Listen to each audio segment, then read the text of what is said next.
Hi. It's now it's almost 3 in the morning, July 20th,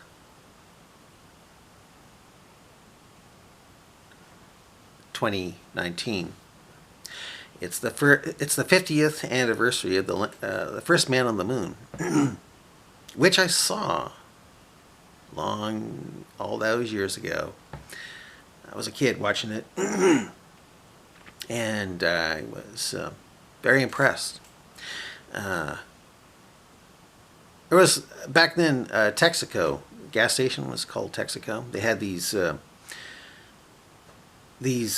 cardboard small kind of like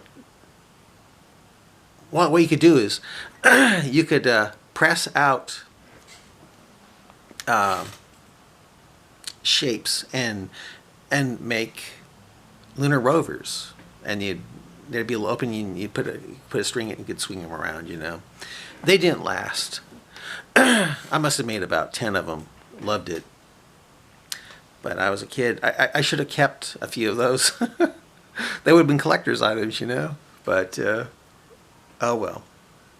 Yeah, Texaco, all those years ago. Texaco, all those years ago, 50 years ago. I remember swinging it around on one of those lunar landers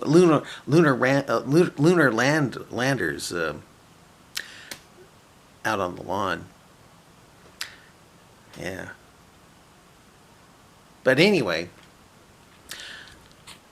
what was significant about that was not only a great leap for mankind, but it disproved the Quran. And the reason why it disproved the Quran is because the Quran says you can't leave the zones of the earth without authority from Allah. And infidel astronauts, kuffers, were able to not only go to the moon, but land on the moon. The cosmonauts, the atheists, never landed on the moon. But the Americans apparently were. And they say, oh, that didn't happen. Well, they put some mirrors on the surface where you can shoot lasers at and tell how far the moon is moving away from the Earth.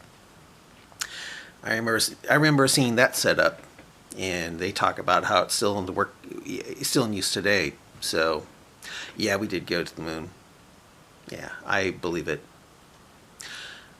But in the process, again, it destroyed Islam, because the Quran says if you try to leave the zones of the earth, and the moon is in the midst of the zones, according to the Quran, you'll be attacked by stars in the lowest heaven, the lowest sky, which you find out, according to the Quran, is it's Earth's atmosphere. Stars in the lowest atmosphere will attack you. Muhammad believed shooting stars, those meteors burning up the Earth's atmosphere, were literally shooting stars. And they were shooting at the Satan, trying to spy on Allah. So every time Satan tries to spy on Allah, it's attacked by a shooting star in the lowest heaven, the Earth's atmosphere. And yet again, infidel astronauts, cover astronauts, are able to leave the zones of the Earth and get to the midst of the zones at least, and go to the moon. So the moon landing was great in more ways than one. It was greater than most people realize. But